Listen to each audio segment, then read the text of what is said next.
नमस्कार, आप देख रहे हैं टोटल न्यूज। आपके साथ मैं हूं सौरभ जौहरी। हमारी खास पेशकश में आपका स्वागत है।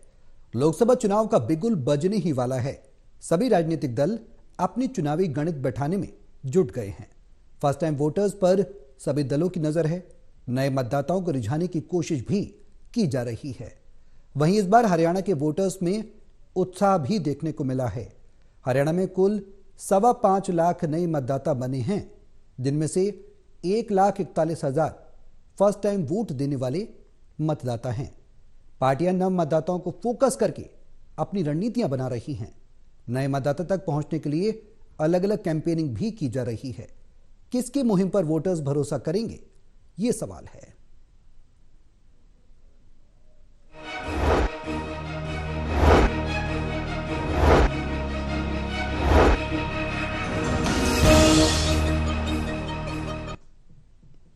हमारे सहयोगी हमारे साथ मौजूद हैं, इनके साथ चर्चा को हम आगे बढ़ाएंगे।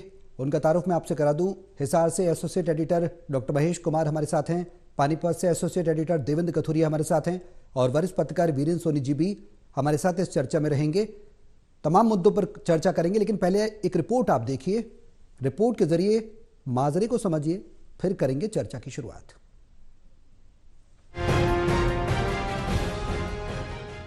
प्रदेश में दो बड़े लोकसभा और विधानसभा चुनाव आते ही मतदाता सूची भी अपडेट हो गई है। प्रदेश में नई पंजीकृत सूची में अब 1,97,00,000 मतदाता हो गए हैं। इनमें 5,25,000 नए वोटर्स जुड़े हैं। नए वोटर्स में 1,41,000 पहली बार वोट डालेंगे। यानी इन नव मतदाताओं पर सभी सियासी पार्टियों की नजरें लगी हैं और उन्हें रिझाने की कोशिश शुरू हो गई है। क्योंकि आज राष्ट्रीय मतदाता दिवस है, इसलिए वोट जरूर डालें का जन जागरण अभियान शुरू किया गया। ये कार्य 22 जनवरी से पुनः प्रारंभ कर दिया गया है। आप सभी अपने साथियों को ये संदेश जरूर दें कि जो बच्चे 18 साल के हो गए हैं, पुरानी धारणा को छोड़ें। 18 साल होते ही पहला कार्य क्या है, वोटर कार्ड बनवाना है। तो ये अनिवार्य है, इसको आवश्यक रूप से सभी खुद भी बनवाएं, औरों को भी प्रेरित करें। खास पार्टी का उम्मीदवार मैं महिलाओं की रक्षा करूंगा, जैसे दिल्ली ने निर्भया की थी। मैं गरीबी को जड़ से खत्म कर दूंगा, गरीबी और गरीबों को। मैं भ्रष्टाचार को खत्म कर दूंगा, जैसे बदला वक्त सोच बदलेगी, बदला वक्त सोच बदलेगी। बेटी भी सिर खा के चलेगी, बेटी भी सिर खा के चलेगी।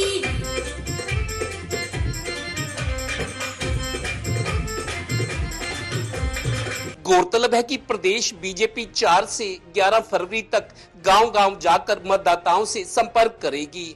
उनके साथ भी जो पहली बार वोट डालेंगे। यूथ कांग्रेस भी ऐसा करेगी, पर इसकी तैयारी अभी फाइनल होना बाकी है। इसी तरह बाकी सियासी दल भी नव मतदाताओं को रिझाने की कोशिश में हैं। नए मतदाताओं में अपने वोट को लेकर उत्सुकता बनी हुई है। सामाजिक कार्यकर्ता भी वोट का सही उपयोग करने की सलाह दे रहे हैं। युवा है तो हमें एजुकेशन और रोजगार पे ज़्यादा फोकस करना चाहिए। जो गवर्नमेंट एजुकेशन पे ज़्यादा फोकस करती है, उसी हमें वोट करना चाहिए। क्योंकि आज धर्म और जाति को लेके ज़्यादा लोग वोट कर देते हैं, चाहे पैसों के लालच में, किसी भी चीज़ को लेके। लेकिन अगर युवाओं को देखा जाए तो उनका फ्यूचर उनके हाथों में ही है। अगर वो बढ़िया या बेहतर गवर्नमेंट के लिए वोट करेंगे तो उनका फ्यूचर बनेगा, उनकी फैमिली के लिए भी ज़्यादा बेहतर होगा। मैं कहना चाहूँगी, इलेक्शन जो भी हो सोच समझ कर वोट दें। लोकतंत्र का अर्थ है मेरी वोट मेरी ताकत, मेरे राष्ट्र की ताकत। बहरहाल कहावत है, दूध का जला छाछ को भी फूंक फूंक कर पीता है। मतदान के बारे में भी ये कह सकते हैं। आज नेशनल वोटर डे पर पानीपत में भी एक कार्यक्रम हुआ है। युवाओं को जागरूक किया जा रहा है और अच्छी बात यह है कि जो नए वोटर्स बने उनको वोटर कार्ड दिए जा रहे हैं। युवाओं में बहुत जिज्ञासा है। इन्हें एक मंत्र भी दिया गया है, nothing like voting, I vote for sure. इसी मंत्र के साथ युवा अपना वोटर कार्ड लेकर आज जाएंगे। उनमें खुशी भी बहुत है और इंतजार करें कब हमें वोट डालने का मौका मिलेगा। कैमरामैन राजेश कुमार के साथ Devendra Kathoria, total news, Panipat bureau.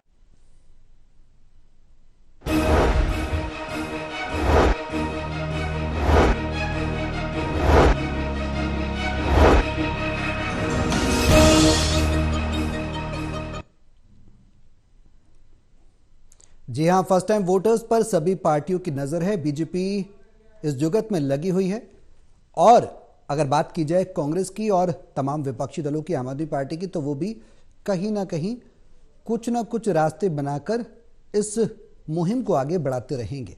लेकिन सवाल यह है कि वोटर्स भरोसा आखिर किस पर करेगा? वो कौन सी ऐसी रणनीति होनी चाहिए जो वोटर्स को रिझाए? जाहिर सी बात है, जो यूथ वोटर्स हैं उनका साफ तौर पर यह कहना है कि एम्प्लॉयमेंट ज़रूरी है और एजुकेशन भी बेहद अहम है। ये दो फैक्टर्स रहते हैं यूथ को अपनी तरफ आकर्षित करने की, क्योंकि युवा जब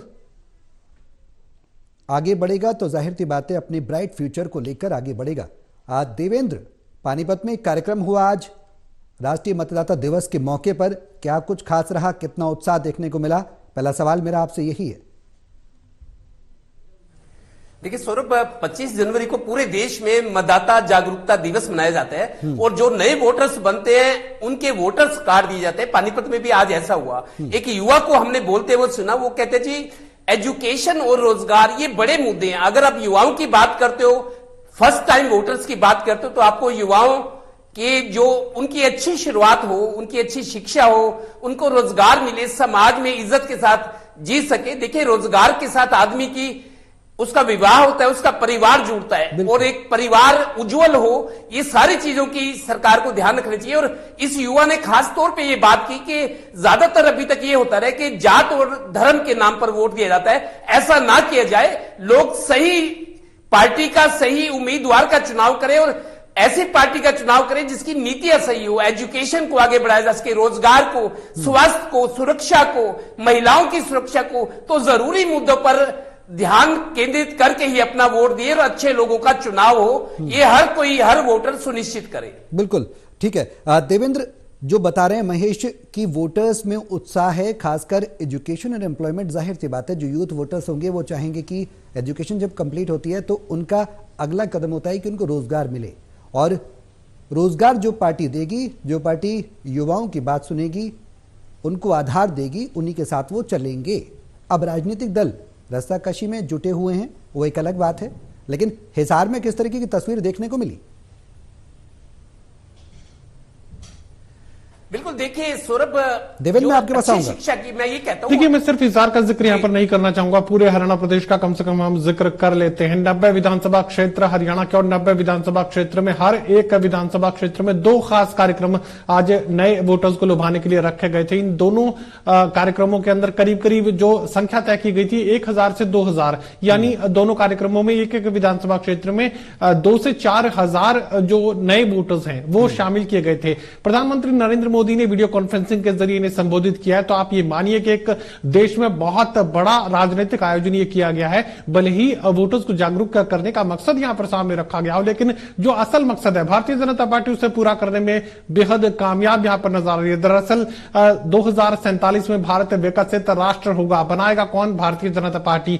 कौन ये सपना पूरा कर सकता है? प्रधानमंत्री नरेंद्र मोदी। ये तमाम वोटर्स को समझा दिया गया, ना सिर्फ हरियाणा प्रदेश में, पूरे देश में कह सकते हैं कि लाखों की तादाद में जो नए वोटर्स पूरे देश में बनने वाले हैं या कुछ ही दिनों के भीतर बन जाएंगे। तमाम उन नए वोटर्स को संबोधित यहां पर प्रधानमंत्री नरेंद्र मोदी की तरफ से किया गया। और जिस तरीके से हरियाणा को लेकर मैंने जानकारी दी कि हर एक विधानसभा क्षेत्र में 2-2 खास कार्यक्रम यहां पर रखे गए थे। 2047 में भारत को विकसित राष्ट्र प्रधानमंत्री नरेंद्र मोदी बनाएंगे, इसको लेकर एक शपथ भी तमाम स्टूडेंट्स को दिलवाई गई है। यानी भारतीय जनता पार्टी अपनी बात को, अपने एजेंडे को यहां पर तमाम नए वोटर्स के बीच ले जा पाने में कामयाब हुई है। ये स्टूडेंट्स कौन थे जो इन 2 खास कार्यक्रमों में शामिल हुए थे? दरअसल ये स्टूडेंट थे, आईटीआई के स्टूडेंट्स थे, कॉलेज के स्टूडेंट्स थे। तो कह सकते हैं कि ये जो सुविधा है सिर्फ और सिर्फ भारतीय जनता पार्टी के पास है। किसी भी दूसरे राजनीतिक दल के लिए संभव नहीं है कि वो किसी एक जगह पर आईटीआई के तमाम स्टूडेंट्स को बैठा ले, 1000 की संख्या में, 2000 की संख्या में तमाम कॉलेज के जो स्टूडेंट्स हैं उन्हें ड्यूटी लगाकर वहां पर एक हॉल में बैठा दिया जाए, वीडियो वॉल उनके सामने रख दी जाए और प्रधानमंत्री नरेंद्र मोदी अपना पूरा संबोधन उनके सामने रख दें। भले ही यहां पर वोट जरूर देना, ये जरूर प्रधानमंत्री नरेंद्र मोदी की तरफ से कहा गया था। तमाम जो अलग अलग विधानसभा क्षेत्रों में अलग अलग लोगों की यहां पर जिम्मेदारी तय की गई थी। भारतीय जनता पार्टी के जो नेता हैं या जो विधायक हैं या जो मंत्री हैं, तमाम जो मंत्री हैं अपने अपने विधानसभा क्षेत्र में मौजूद रहे और तमाम वोटर्स को यानी अपने ही वोटर्स को समझाने बुझाने का काम यहां पर किया गया। बेहद बड़ा यह कार्यक्रम है, जितना लोग समझ रहे हैं उससे कहीं बड़ी तादाद में लोगों तक पहुंचने का काम आज प्रधानमंत्री नरेंद्र मोदी की तरफ से किया गया है। यह सुविधा सिर्फ और सिर्फ भारतीय जनता पार्टी के लिए उपलब्ध हो पाई है, किसी भी दूसरे राजनीतिक दल के लिए इस तरह का प्रचार संभव नहीं है। वीरेंद्र जी, जिस तरीके से महेश बता रहे हैं कि एक बड़ा एजेंडा पब्लिक से कनेक्ट होने का बीजेपी का एक कहीं ना कहीं जो खूबसूरती है वो देखने को मिलती है, और खासकर यूथ से एक विजन जरूर प्रधानमंत्री की तरफ से रखा गया। उसके अलावा अगर बात की जाए तो हरियाणा प्रदेश की, तो हरियाणा में भी वोटर्स में खासा उत्साह देखने को मिल रहा है, जागरूकता भी लोगों में बढ़ रही है, खासकर अपने मताधिकार का इस्तेमाल करने को लेकर। 5.25 लाख से ज्यादा न्यू वोटर्स जो है वो रजिस्टर्ड हुए हैं, पंजीकृत हुए हैं, जिनमें 1,41,000 जो है वो फर्स्ट टाइम वोटर्स हैं।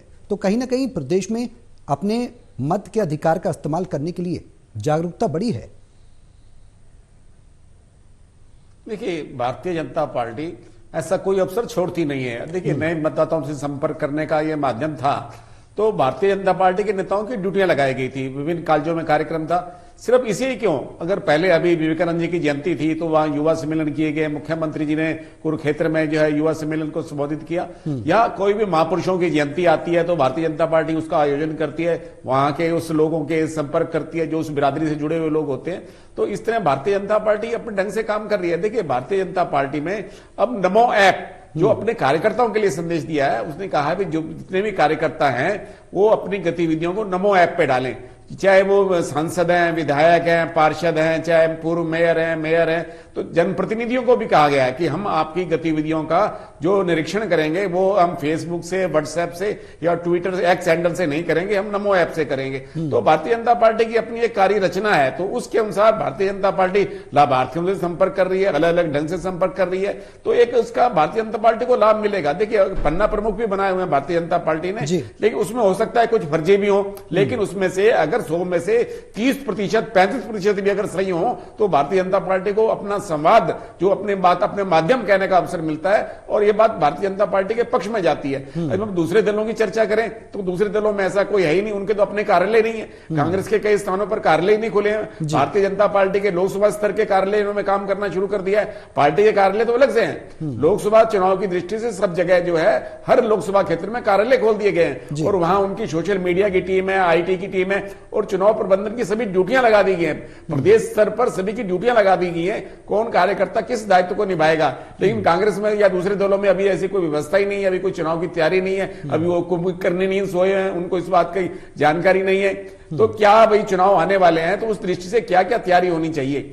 अभी तो भारतीय जनता पार्टी के अलग अलग स्तर पर तैयारी है। अब देखिए, भारतीय जनता पार्टी किस मुद्दे तक जाती है। श्री राम शोभा यात्रा के माध्यम से जिस तरह हिंदू भावनाओं का उभार किया गया जी, ये सबको मालूम है। अब कई स्थानों पर कथाओं का सिलसिला शुरू किया जाएगा, जिससे लोगों को धार्मिक वातावरण बनाया जाए, लोगों को हिंदू भावनाओं को उभारा जाए। तो भारतीय जनता पार्टी तो कोई अवसर छोड़ नहीं रही है, और कांग्रेस जो है भारतीय जनता पार्टी के छिपे एजेंडे को पहचान ही नहीं पा रही है। तो इसलिए माना जाना चाहिए कि भारतीय जनता पार्टी लोकसभा चुनाव की दृष्टि से बहुत आगे है। वीरेंद्र जी, आपने बताया कि बीजेपी आगे है, जाहिर सी बात है, उसके कामों से, उसके जो पार्टी के एजेंडाज हैं, रणनीतियां, उनके जरिए दिख भी रहा है। लेकिन जो मुद्दे हैं, बेरोजगारी मुक्त प्रदेश हो, रोजगार मिले, शिक्षा नीति में प्रदेश अव्वल हो हरियाणा, भ्रष्टाचार मुक्त हो, जो विपक्ष लगातार कांग्रेस आरोप लगाती रही है, युवाओं को अपना ब्राइट फ्यूचर चाहिए, क्या उन मुद्दों पर वाकई में प्रदेश में काम हुआ है? उनका फायदा सीधा बीजेपी को मिलने वाला है, या फिर कांग्रेस जो है वो कहीं ना कहीं प्रूव करने में अपने आप में असफल सी साबित होती नजर आ रही है? देखिए, बेरोजगारी तो है, बेरोजगारी का मुद्दा भी है, लेकिन भारतीय जनता पार्टी यह प्रभाव देने में सफल रही है, बिना खर्ची बिना पर्ची के हमने नौकरियां दी हैं। और विपक्ष जो है उस मुद्दे पर उतना हमलावर नहीं है, विपक्ष तो सिर्फ अपनी सफाई दे रहा है। अब भारतीय जनता पार्टी ने ऐसा वातावरण बना दिया है, जो सरकार की विफलताएं वो दब गई हैं, और दूसरे मुद्दे उभर कर आ रहे हैं। और जो कांग्रेस के नेता है वो अपने द्वंद्व में फंसे हुए हैं, वो अगर सरकार पर हमलावरी होते हैं तो भारतीय जनता पार्टी उनकी फूट को निशाना बना देती है। मुख्यमंत्री मनोहर लाल जो है वो भूपेंद्र हुड्डा को सलाह देने लगते हैं, वो कहते हैं कि वो अपना दीपेंद्र हुड्डा का मोह छोड़े। तो इसलिए भारतीय जनता पार्टी विषय को बदलना जानती है। तो वो जो है एजेंडा नैरेटिव ऐसा सेट कर रही है कि कांग्रेस जो है भारतीय जनता पार्टी की विफलताओं को भुना ना सके। और भारतीय जनता पार्टी चाहे कोई भी मुद्दा हो, चाहे हिंदू भावनाओं का उभार का मुद्दा हो, चाहे दूसरे मुद्दे हो, भारतीय जनता पार्टी अपनी सफलताएं जो है उसी को केंद्रित करना चाहती है। अब नरेंद्र मोदी का व्यक्तित्व इतना बड़ा है, भारतीय जनता पार्टी उसी बुना रही है। अब राम मंदिर में रामलला जी की प्राण प्रतिष्ठा के बाद अलग तरह से वातावरण बना हुआ है। नरेंद्र मोदी जी की जिस तरह से एक उनका प्रचार किया जा रहा है, उनकी छवि को उभारा जा रहा है, तो इस ढंग का एक अलग ढंग से एक माहौल बना हुआ है। और कांग्रेस अभी तक ऐसा कोई माहौल नहीं बना पाई है जिससे भारतीय जनता पार्टी की सरकार को घेरा जा सके या सरकार की विफलताएं उजागर हो। देखिए, चाहे जनसंदेश यात्रा हो, चाहे जन आक्रोश रैली हो, वो वहां पर सरकार की विफलताओं को गिनाते हैं सिर्फ एक दिन के लिए, उसके बाद सब भूल जाते हैं। अगर जन संदेश यात्रा निकली है तो उसका एक ही विषय है। देखिए, अलग अलग जगह पे जा रही है, वहां नेताओं का, टिकटॉकर्स का अपना शक्ति प्रदर्शन है। उन शक्ति प्रदर्शन में ही कांग्रेस की ताकत उलझी हुई है। और कांग्रेस का ऐसा कोई जन जागरण नहीं है, कांग्रेस का ऐसा कोई अभियान नहीं है जिससे सरकार की विफलताओं को जन जन तक पहुंचाया जाए। घर घर कांग्रेस की तो बात करते हैं, लेकिन क्या कोई कार्यकर्ता अभी तक तो हमने ऐसा देखा नहीं जो सरकार की विफलताओं को लेकर मतदाताओं के द्वार पर आया हो या उसने कोई दस्तक दी हो या अपनी कांग्रेस की नीतियों को बताया हो। अभी तक तो ये सब जो है सिर्फ कागजी दिखाई दे रहा है। इसके विपरीत भारतीय जनता पार्टी को देखें तो भारतीय जनता पार्टी का तो हर वर्ग जो है अलग माध्यम हो, कोई भी माध्यम भारतीय जनता पार्टी छोड़ नहीं रही है अपने प्रचार के लिए। और नरेंद्र मोदी जी के जो उपलब्धियां हैं उन्हीं को गिनाया जा रहा है। भारतीय जनता पार्टी को मालूम है कि हम मोदी जी की जो है उपलब्धियों को गिनाकर ही मतदाताओं के बीच जा सकते हैं, तो इसलिए वो उन्हीं उपलब्धियों पर केंद्रित किए हुए। सरकार की जो उपलब्धियां वो बाद की विषय, वो पृष्ठभूमि में है, सिर्फ मोदी जी का व्यक्तित्व है, उसे ही बुनाया जा रहा है। बिल्कुल। देवेंद्र, जो प्रदेश में स्थिति अब वोटर्स के मन में कैसे विश्वास जगे, एक ट्रस्ट एक बहुत अहम शब्द है। वो विश्वास जब टूट जाता है तो जाहिर सी बात है ध्रुवीकरण हो जाता है, पोलराइजेशन हो जाता है कहीं ना कहीं वोटों का। अगर बात की जाए कांग्रेस के साथ युवा वोटर्स की, तो क्या कुछ एजेंडाज हैं कांग्रेस के पास? जिस तरीके से वीरेंद्र जी बता रहे हैं कि आपस में ही उलझी पड़ी है पार्टी, जो एजेंडाज हैं पब्लिक तक नहीं पहुंच पा रहे हैं, लोगों तक कनेक्ट नहीं हो पा रही है। देखिए सौरभ, कांग्रेस की जहां तक बात है, कांग्रेस इस मुद्दे को लगातार उठाती रही है कि प्रदेश में बेरोजगारी चरम सीमा पर है। बहुत सारे जो गवर्नमेंट की वैकेंसीज, अभी हमने पीछे दर्शकों की रिपोर्ट दिखाई थी, करीब 2.25 लाख वैकेंसीज अभी भी खाली है, 2.25 लाख। जब ये रिपोर्ट हमने दिखाई थी दर्शकों को, उसके बाद सरकार की तरफ से ये आया था कि 50,000 नियुक्तियां जल्द की जाएंगी, प्रक्रिया चल रही है। एक सबसे बड़ी विडंबना हरियाणा में ये है, एक तो जो भले ही सरकार दावा करती है कि मेरिट पे नौकरी है, लेकिन हमने कई मर्तबा देखा जो भर्ती आयोग है, स्टाफ सिलेक्शन कमीशन हरियाणा और public service commission Haryana, public service commission class 1 class 2 की भर्ती करता है, जो गेजेटेड ऑफिसर्स होते हैं। छोटी भर्तियां एसएससी कहता है, स्टाफ सिलेक्शन कमीशन।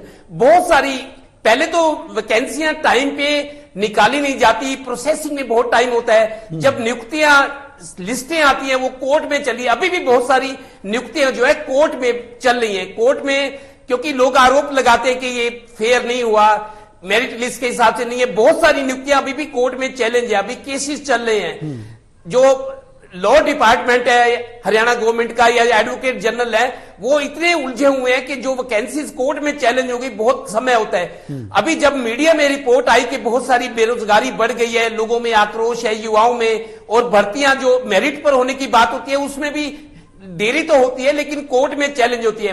अब कांग्रेस की जहां तक बात है, जो यूथ कांग्रेस के प्रेसिडेंट है देवांशु बुद्धि राजा, वो अभी युवाओं कि इस मुद्दे को उठाया था कि बहुत ज्यादा बेरोजगारी है।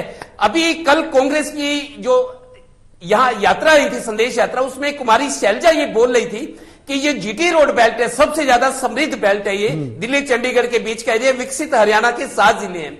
लेकिन उसका ये कहना था कि बिल्कुल जैसे काम धंधे भी चौपट हो रहे हैं, बेरोजगारी है, युवा क्यों बाहर विदेश जा रहे हैं पढ़ने के लिए या नौकरियों के लिए, गांव के गांव खाली हो रहे हैं। कल ये बहुत बड़ा आरोप कुमारी शैलजा ने पानीपत में लगाया, आज वो यात्रा करनाल में है। ये बात बिल्कुल सही है कि गांव के जो लोग हैं अपने खेत बेचकर, अपने घर बेचकर, अपनी प्रॉपर्टी बेचकर विदेश का रुख कर रहे हैं। आप देखिए कनाडा, ऑस्ट्रेलिया, अमेरिका में बहुत सारे, हरियाणा में भी एक ट्रेंड बन गया है, पढ़ाई हो या रोजगार हो, विदेश की तरफ जाहिर सी बात उनका रुझान है। तो ये स्थिति बड़ी बड़ी मतलब खतरनाक स्थिति है सरकार के लिए भी, क्योंकि जो सरकार होती है उसकी जवाबदेही भी होती है।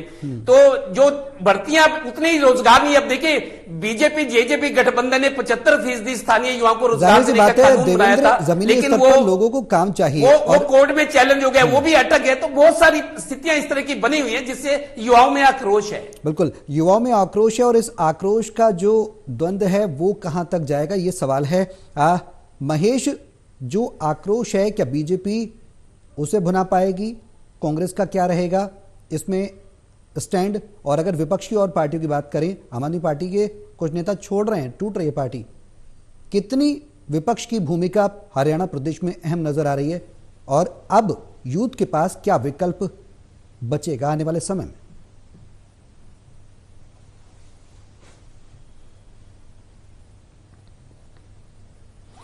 देखिए, ये तो तय है कि हरियाणा प्रदेश में बेरोजगारी को लेकर हालात बद से बदतर है और सरकार भी नहीं चाहती कि बेरोजगारों की ये फौज इसी तरीके से हरियाणा के बीच ही बनी रहे। और यही वजह है कि पहले से सरकार की तरफ से शुरुआत कर दी गई थी कि ग्रेजुएशन के साथ ही आपका वोट भी सरकार बना के देगी और उसके साथ ही ये भी किया जाएगा कि ग्रेजुएशन पास यानी कॉलेज पास करने के साथ ही आपका पासपोर्ट भी बनवा दिया जाएगा। सरकार ये चाहती है कि ज्यादा से ज्यादा जो लोग हैं, जो बेरोजगारों की फौज इस वक्त हरियाणा प्रदेश में नजर आ रही है, उनकी संख्या को घटाने के लिए अगर वो खुद रोजगार नहीं देते तो उन्हें देश से बाहर भेज दिया जाए। इसके लिए सरकार खुद जो है पासपोर्ट बनवाने की पहल भी यहां पर करती हुई नजर आ रही है और उसके साथ ही सरकार की तरफ से यह अपील भी कर दी गई कि अगर कुछ किसान समूह ऐसे हैं जिन्हें अगर पढ़ाई लिखाई नहीं आती है, किसानों के कुछ समूह ऐसे हैं कि जो विदेश में जाना चाहते हैं, तो उस पूरे के पूरे समूह को भी विदेश में भेजने के लिए सरकार तैयार है। उसके लिए हर संभव कोशिश हरियाणा की मनोहर सरकार भी करेगी। फिलहाल तो रोजगार देने के स्तर पर तो चूंकि आबादी भी काफी ज्यादा है और उसके साथ ही युवाओं की संख्या ज्यादा है, सरकार के पास ना तो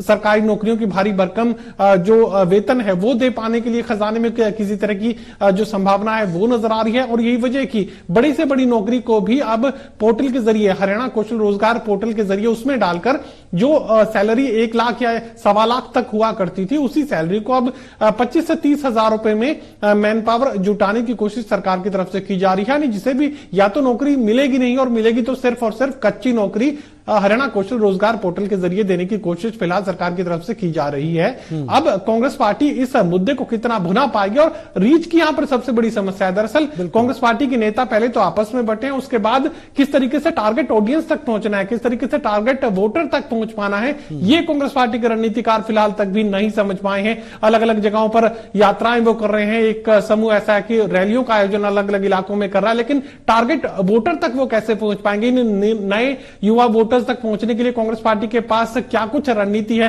किस तरीके से नए वोटर्स तक अपनी बात कांग्रेस पार्टी पहुंचा पाएगी? क्योंकि अब तक तो ये नए वोटर्स सिर्फ और सिर्फ विकसित भारत और 2047 में भारत जो है महाशक्ति बनेगा, भारत के विकसित राष्ट्र होगा, इतना ही जो संदेश है अब इन नए वोटर्स तक पहुंच पाया है। कांग्रेस पार्टी अपना संदेश कब और कैसे नए वोटर्स तक पहुंचा पाएगी, ये सबसे बड़ी चुनौती कांग्रेस पार्टी के सामने इस वक्त बनी हुई है। बिल्कुल, और जिस तरीके से वीरेंद्र जी बता रहे थे कि कांग्रेस किसी भी स्तर पर पूरी तरह से अपने आप को प्रूव नहीं कर पा रही है और वोटर्स को लेकर क्या कुछ काम करेगी, सरकार की जो नीतियां हैं विपक्ष में बैठने के बाद उनकी आलोचना की जाती है। आपसी नूरा कुश्ती कांग्रेस को कहीं और ज्यादा मुश्किल में न डाल दे, ये बड़ा सवाल है। वीरेंद्र जी, जो डेवलपमेंट है एक अहम मुद्दा है जिसको लेकर बीजेपी चल रही है, सबका साथ, सबका विकास, सबका विश्वास। साथ ही जो फैक्टर्स हैं, बीजेपी के घोषणा पत्र किस तरीके का होना चाहिए? प्रधानमंत्री ने कहा राष्ट्रीय मतदाता दिवस में संबोधित करते हुए कि जो सोच है यूथ की, सुझाव हैं वो नमो ऐप के जरिए दें। साथ ही एक बहुत प्यारी बात कही कि 1947 से पहले जब भारत आज़ाद नहीं हुआ था, आज़ाद तो उस वक्त जब 25 साल पहले 1947 के पीछे भी चले गए, जो यूथ ने सपना देखा था कि देश हमारा आज़ाद होगा, ऐसा ही सपना अब देखने की ज़रूरत है। यानी कि अब 2024 के आगे 25 साल को उन्होंने ऐड किया और कहा कि बहुत जल्द विकसित भारत का एक लक्ष्य। तो यानी कि ये प्रभावित करेगा ना सिर्फ युवाओं को बल्कि और वोटर्स को भी, जो तमाम एजेंडे प्रधानमंत्री खूबसूरती से रखते हैं। देखिए, भारतीय जनता पार्टी ऐसा तय करती रहती है कि लोगों को कितने साथ अधिक से अधिक जोड़ा जाए, लोग किस तरह जुड़े, तो अब देखिए नमो ऐप से पार्टी ने अपना चुनाव घोषणा पत्र बनाना है, तो किस तरह के मुद्दे हो सकते हैं, क्या मुद्दों पर हम लोग ध्यान दें, क्या मुद्दे हम अपने घोषणा पत्र में शामिल करें, तो पार्टी उस और जो है लोगों को आकर्षित कर रही है। देखिए जो घोषणा पत्र है वो तो अलग पार्टी की जो ड्राफ्ट समिति बनेगी, जो विशेष समिति बनेगी वो तय करेगी, लेकिन लोगों की सहभागिता अधिक से अधिक हो तो भारतीय जनता पार्टी ऐसे माध्यम ढूंढती रहती है। तो ये एक भी युवाओं को अपनी ओर जोड़ने का प्रयास है। लेकिन ये बात ठीक है कि बेरोजगारी और अन्य मुद्दों को लेकर युवाओं में निराशा भी है, लेकिन जिस तरह प्रधानमंत्री नरेंद्र मोदी युवाओं को प्रभावित करते हैं, जिस तरह अपने वो भाषण से लोगों के बीच में अपनी उनकी बातों से जुड़ते हैं, वो सीधी बात करते हैं, जो अपनत्व की भावना से जुड़ते हैं, तो लोगों में इस बात का संचार होता है, आशा का संचार होता है कि नरेंद्र मोदी ही उनकी जो है उनकी योजनाओं पर खरा उतर सकते हैं, उनके भविष्य में एक आशा की किरण के रूप में वो मोदी जी को देखते हैं। वीरेंद्र जी, एक लास्ट कमेंट मैं आपसे ही चाहूंगा, क्या कांग्रेस का कुछ और कदम देखने को मिलेगा, क्या कुछ बड़ी भूमिका में नजर आएगी, क्योंकि लोकसभा चुनाव सिर पर है? शॉर्ट में बताइएगा सर।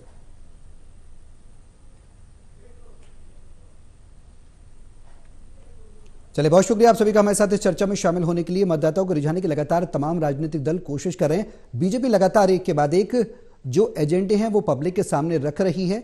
सवाल यही है कि जो खूबसूरती से बीजेपी एजेंडे रखती है उस पर जनता भरोसा करती है, कनेक्ट होती है। ये खूबसूरती है केंद्र की, और हरियाणा में प्रदेश सरकार भी उन्हीं एजेंडेज को पब्लिक तक पहुंचा रही है।